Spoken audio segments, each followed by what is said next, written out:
Kath Easthope, good afternoon, welcome to Great Minds. Thank you. I'll just say a couple of words and then perhaps you can tell us about the wonderful organisation that BITE is. Okay. Yeah? So you are the Managing Director with BITE, with offices in San Francisco, New York, London. 20 years in communications. Yes.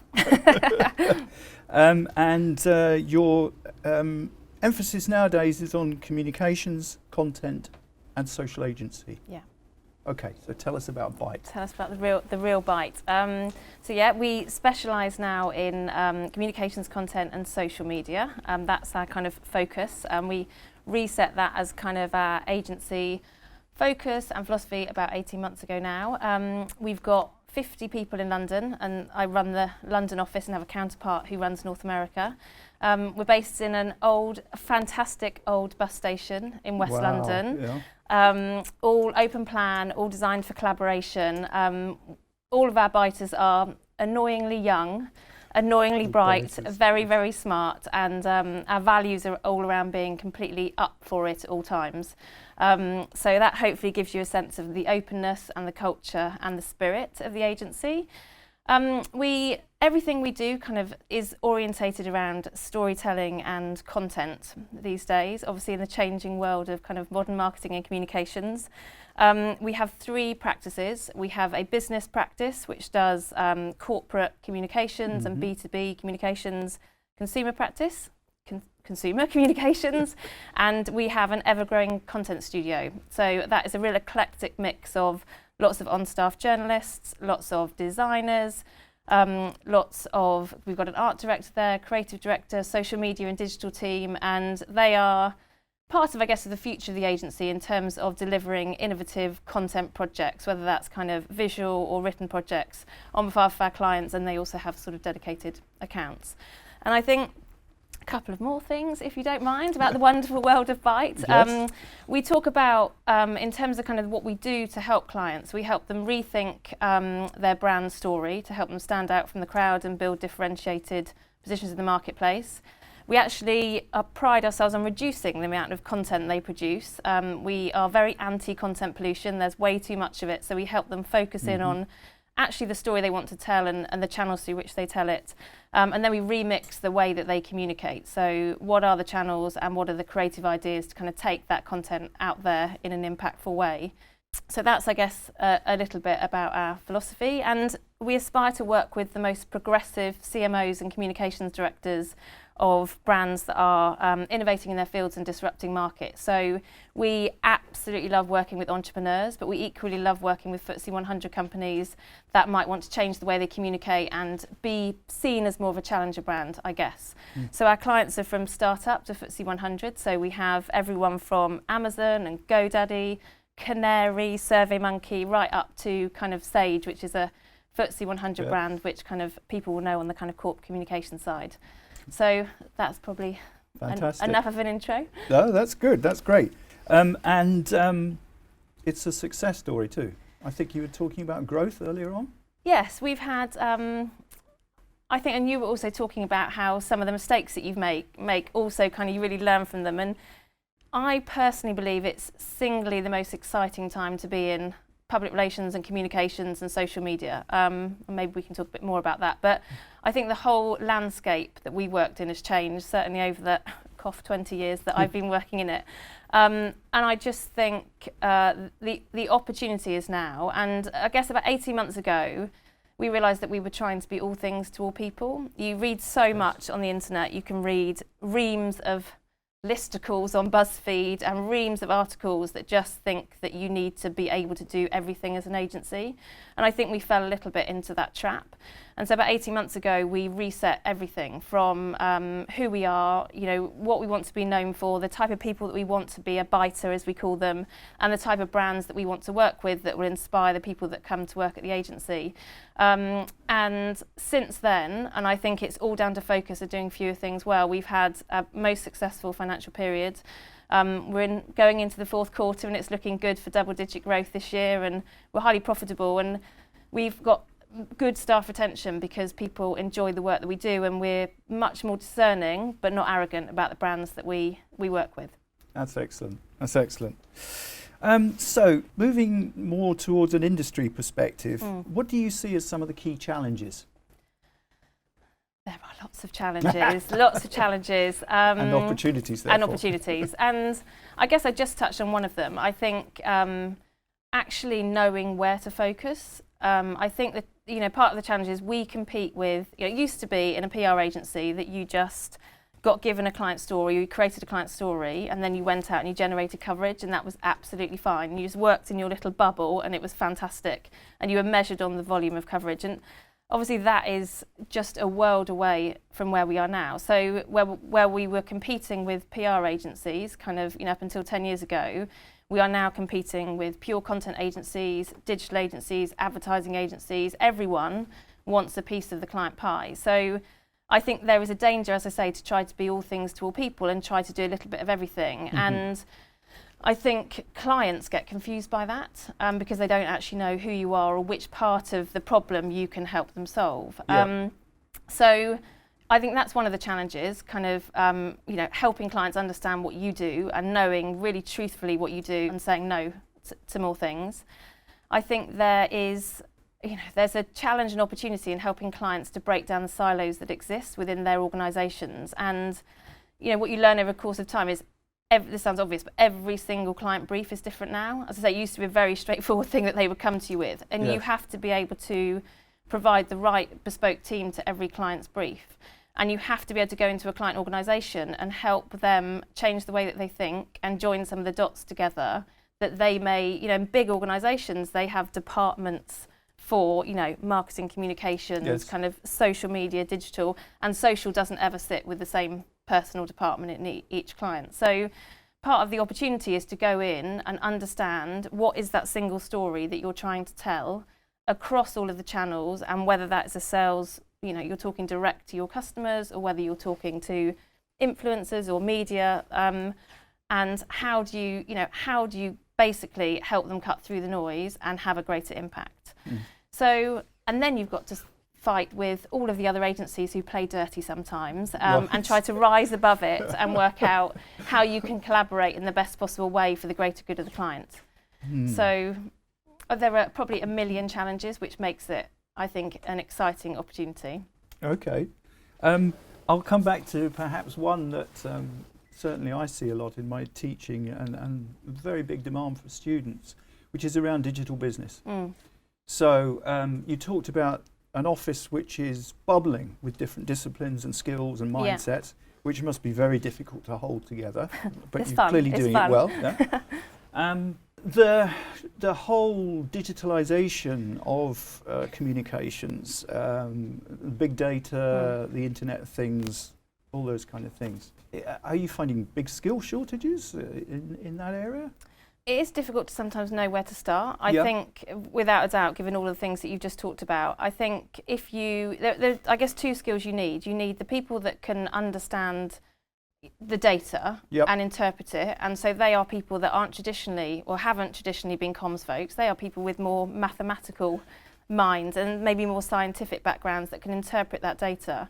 And then you need the people who are good at creating the content and the campaigns that are more for kind of pure social. So you think you need two types of skill sets. I think big data is an overused term. It's everyone talks about it. It means loads of different things to loads of different people. I think it's a new way of learning. I think it's insight, and I think it does give you access from a technology point of view to lots more data. I think the skills you need are the people that can understand which is the right insight and which is the right data for the audience that your client is going after. And then we call it, and I think this is where you find it quite tough to find people that can, this is the knack, is we talk about how you translate all that data and the insight, whether that's quantitative or qualitative, into a kernel of truth. And that is, what is the single opportunity for your client that everything that you've learned tells you, which then informs your strategy, your creative direction, your content plan, all of that. And I guess, you know, does that fall to kind of a head of insight? Does it fall to kind of the creative director? To be honest, we use external agencies, so there is a dedicated planning team that we use based in the north of England. We have 2 different types of agency within our particular group, so a traditional research agency and more of a qualitative tech-based agency. And then we have some really great people that are doing kind of social media analysis, who kind of sit at their desk and use multiple different tools that, you know, agencies have to have these days to kind of listen to what's going on and interpret it. But I think next year we will build an in-house planning team, and it will be a mixture of 1 or 2 really senior people that come from that background, and probably 5 graduates who come from a kind of more of a mathematical background, who are just hungry to kind of really interpret research and data. And I think that's the way to do it. And at the moment it's quite a big investment for an agency, because actually clients don't necessarily always pay for that insight. Interesting. I love the idea of biters. Oh, yes. It sounds angry, doesn't it? It's not angry. I know. I like the up for it. Yes. That's a great idea. A biter. If you have offices in San Francisco and New York and London, how does a biter? How do you know you're a biter? How do you know you're in a bite office? What's distinctive about the bite culture? It's a really good point. I think, and actually, I don't think we've completely solved that yet, because actually, I think London has gone.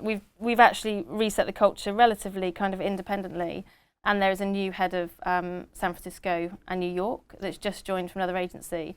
I think this is so intangible up for it, but I guess if I can maybe describe where it came from, then it gives you an idea of the kind of agency that we want to be. And so we sat down as a board and just said, okay, we were a different type of agency. We had offices in APAC and also in mainland Europe, and we restructured it recently to kind of refocus on the markets where the brands that we wanted to work with kind of came from, so hence the kind of big focus on San Francisco. And at that time we thought actually we could do 5 more words: passion, fun, teamwork, creativity. We've all had them all. Or we could actually go to the people who'd be the future of Byte, and who are, I say, way smarter and way more digitally savvy than I will ever be, because they're just grown up with it, and just said, what are the values that you think best epitomise Byte? And they came up with a couple of options. One was terrible and had to be said at all times by a particular individual with a tone of voice. And the other one was up for it. And they explained the rationale for it, and then we worked with them to kind of put some other words around it in terms of kind of how that translated to client service and what does it actually mean to be up for it. And they helped us with all of that. Then they made us graffiti it on the wall as you came into Byte. So we did all of that stuff. And the weird thing is, 2 of the people that came up with that at the junior level have now just transferred to the San Francisco office. And one of the board directors, who is a big proponent of Up For It, is just moving over there as well to kind of really mark the investment in Silicon Valley. So I think Up For It has become something which was created by the team for the team. I think it's weird in Silicon Valley, because if you're not, you don't have to say you're up for it. There's such a spirit of kind of entrepreneurialism and passion, enthusiasm that almost, we've talked about it being detrimental to our culture over there. If you say up for it, they say, well, of course you are. You need to be doubly up for it to work in the Valley.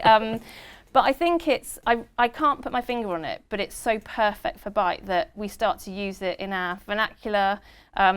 We really wanted it to be internal because we thought it might offend people, it might not translate very well to clients. Clients now say you need to use it in every single new business pitch because it describes what it's like to work with a team. And I think I can't even, we now know from an HR point of view, I mean, now runs throughout our appraisal processes, and it's quite hard to put down in writing what it means to be up for it, but we've worked it out somehow. There's a grading system.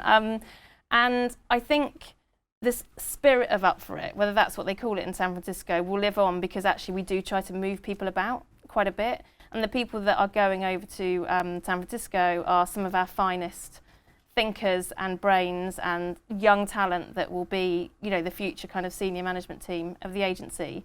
So they will embody the spirit, and I think then it will just become, we've already started winning joint pitches, and we've started just bringing an Up For It attitude to everything that we do where we have shared clients. Very good. It's a long Up For It answer. I'll get told off for that, and we can edit that. Get too excited. It's interesting,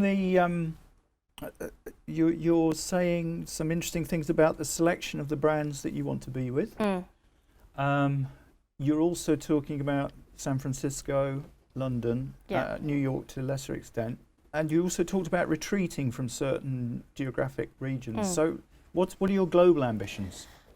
Globally, we really like the link between, I mean, New York's got a very big ad tech scene, so we are really interested because that's some of the really cool tools that we might use for our clients, but also that are really interesting brands to kind of work with. In truth, I think we have another agency within the group, an agency called Tex 100, that already had, I think, 25 offices around the world. And I think clients are either buying global or they're buying kind of local or very boutique. And that was our experience, which is why we went through the restructure and it's worked really well. Our global ambitions extend to working with the coolest brands on the planet, or brands that let us do our best work. Coolest brands on the planet. That's okay, again, yes. I mean, it's subjective, but I think we know that there is amazing technology that comes out of Silicon Valley, and the team that we've got over there are very kind of close to that. And in fact, the whole group is kind of works with some of the the really strong brands that actually. I know that biters will stay with us, and there's a lot of churn within the industry of people. If every single day they come in, they are passionate and they truly believe in the brands that they represent. And so there are lots I could kind of name that regularly kind of feature in the top tech to watch, or the entrepreneurs of those brands. As they're in their kind of mid-20s, but already kind of standing side by side with some of the world's most experienced chief executives. So the Valley as a channel to Europe, we've won quite a few clients who basically start out over there and then basically kind of want to come and they want best practice with a launch. We've just done, I think, 2 this week in London, and we've got the connections to kind of help them. And then we have a relationship with London and Partners, which is part of Boris Johnson's office. And they help organisations come into London from overseas, and that might be APAC or it might be North America, and they will put them in touch with, whether that's law, legal advice or office space, and we're their preferred partner for technology comms. Right. So actually, we invest a lot in that relationship, so that when great brands come to the UK, we have an opportunity to go in and kind of help them understand what the potential is. So we've talked about innovation in the organisation. Clearly, it is an organisation that's on the edge of innovating all the time. You talked about, touched on ethics, and you said that there are some people who are not as ethical as you'd like them to be among your competitors. Can you talk a bit about that? I mean, how does an ethical code work for an organisation like Byte? Do you have things written down, for example, or? I think no, we don't have things. We have all sorts of processes and codes written down. But for that, I think, so I guess if I'm obsessed with anything beyond the culture, I'm completely obsessed with client service and doing what's right by the client. And I think there is an absolute land grab going on. I think there was an event last week actually where someone senior in the advertising industry said that they were more scared of PR than they've ever been, which we love, because we've always been slightly beholden to the ad agency with the kind of bigger budgets and the bigger brand campaigns. And I think, there are times where you have one big client and they are trying to kind of engage multiple agencies, but the thing that kind of, social massively overlaps with everything, everyone trying to do that, and content does too. And I think all I ever say to biters is we just need to collaborate for the greater good of the client. I know that might sound a bit twee, but I think the second you engage in politics or you engage in that sort of jostling for revenue, and particularly if you ever do it just for the revenue and not for the right reasons, then it will bite you on the backside. It might not be till 6 months, 12 months later, but it will bite you on the backside because it's just bad business behaviour. I think what we've seen is that, some of the bigger, we partner with a lot of agencies, by the way, and it works really, really well. And I think when it works well is when the ground rules are set and there are clear roles and responsibilities of each agency to fulfill a client's brief. But there are obviously agencies that kind of just try to kind of just muscle their way in and be political about it. And I think it's probably just the nature of good people and bad people, and and people have targets to meet at the end of the day. I'm just not sure that you have to behave in a way that actually works against the client ultimately. So interesting. So it's that sounds to me about having a level playing field and playing honestly on that, and being straight and honourable in your dealings, which I can understand very well. Now, we're lucky here in having in the audience a lot of students who are being inducted into GUS today. I always say to students, think about academic achievement, but also think about employability from day one, because that's one of the reasons you're here. Yeah. So what kind of tips would you give the new students joining here about how to progress their career, how to enhance their career opportunities in communications? I would say, for me anyway, it comes down to kind of attitude and passion and enthusiasm.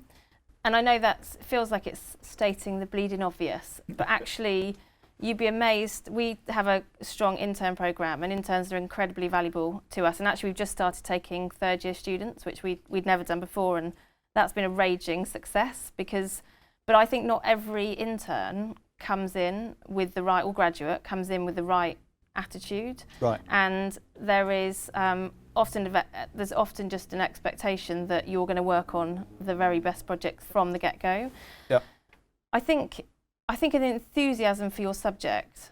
Again, I know that sounds ridiculous, but there is so much out there that you can read. In fact, too much, because it kind of sometimes gets confusing and you feel you can't do anything really, really well. Yeah. I think you really need to kind of find one or two sources of information, or people that you really, really trust that seem to talk most sense, and kind of just continue to engage either in that conversation or in listening to what's being talked about in the marketplace to kind of keep up to speed. I think if you apply that with the kind of attitude and enthusiasm and frankly up for itness, then you're doing well. I think the other thing is just the more experience that you can get through this process, and I'm sure that you do a lot of case studies and thinking about real life examples, as you were talking about Volkswagen earlier. Yes. The more that you can kind of delve into that real life scenario, I think the better, and the more experience that you can get through that process, brilliant. And I think the other thing is, if you can find a mentor,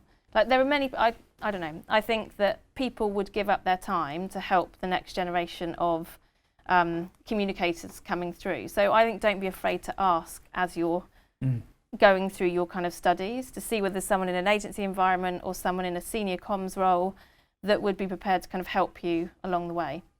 But for me, it's all about attitude. Yes, it shines through. Does it? It shines through, Kath. So tell me about your leadership style. So this is where it gets a bit embarrassing, doesn't it? So because I asked someone in my team and they said, what's the context? And I thought, oh, interesting. He doesn't want to answer that. But I have worked with him for 10 years, so over 2 agencies. I think in truth, we are one team. And I think I feel like I'm part of that team. No one has an office at Byte. Everyone sits out on the floor. Yes. I think if anything, it's trying to lead by example. So I'm still really hands-on with clients. I absolutely love it. I think there is nowhere to hide at Byte. It's a very self-regulating culture, and I'm sure they would soon as call me out on being flaky or slopey shoulders as they would kind of anyone else within the organisation. So I think it's really important to have fun. I think it's really important that you are fair. I think it's really important to uphold the values of the business, and I think it's really important to have a strong client service ethic and a strong sense of kind of culture and well-being for your team. But it is genuinely one team, and I think there is a culture we work with Hasbro, and so we have a lot of Nerf blasters in the office. And I get taken out as many times as a graduate or intern would. So I think it's, I think we are all one happy, hard-working team. Good. Most of the time. Most of the time, yes. Yes. Before we got together, this session, we agreed with one another that actually you learn most from your mistakes. And actually you learn comparatively little from your successes. And I said I had a mentor who said to me, remember, Stephen, every mistake is a lost opportunity. Could you share one of your mistakes? Yeah, where do you want me to start, basically? Yeah. We had, so I think and I speak openly, knowing that there's a camera involved. I think the last few years have been sort of transformational, and there was a period probably maybe 2 or 3 years ago when everyone was saying PR is dead. And you're like, oh, that's unfortunate. And I think it's even more, like, I know even more now that it's the most exciting time, probably because we went through that period of everyone bashing us for such a long time. But through that period, you do have, and because you're consuming so much information which is telling you the 10 things that you should be doing differently every single day. Yes. That you just literally get into a point sometimes of, there was a period of almost blind panic. And there were lots of changes going on within the group. And one of the things that we did was, we merged with another agency that was based in a different part of the country and did something different. It did more digital marketing, and we did more communications. And actually, by coming together, and I think that the CEO of that business would say the same thing, we ended up between us, and it was a consensus decision with a strapline which is more around we were a global marketing services specialist.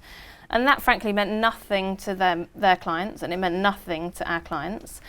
And then through the process of doing kind of a merger, so you've got that which is actually working against you, whereas you think you've come together to create something amazing, you've actually watered down both propositions. And then I guess secondly through that sort of merger of those two businesses, particularly because they were geographically in two different places, you end up looking internally versus externally. And I think you end up, what are we going to be known for? How are we going to work together? What's the process? And how do we get people trained on what you do? And that's absolutely fine. But you do have clients who are still relying on you to do what they kind of know that you do really, really well. And so there's a period of time, and there is a board director at Byte, in fact, the guy that's moving to San Francisco, who I've worked with for years, who joined about the time that we were just working it all through. And he just said, what are you doing? What are you doing? You need to be focused on the kind of external world and focus on clients. And I think that, and not that we stopped focusing on clients, but actually we just got distracted. And we got distracted between some shiny light over here that everyone was telling us we needed to kind of run towards. Mm-hmm. And we sort of lost the courage of our convictions in who we were and kind of what we were really, really good at. And I think eventually, kind of through working with the overall group CEO, we decided just to demerge the companies. That company continues to do brilliant digital marketing, and that was the start of the process where we really sat down and reset on everything that, again, all the stuff that I talked about at the beginning, and right through to kind of the values that really work for us today. But it was an intense period. It was really stressful, and it wasn't much fun. And I think the lesson there is, just focus on what you're good at, and also don't read so many lists on a day-to-day basis. That comes through very clearly, coming right back to what you do well and what you enjoy doing is clearly part of Byte's ethos. Yeah? Yeah. That's interesting. Okay, Kath, so thanks very much for your time.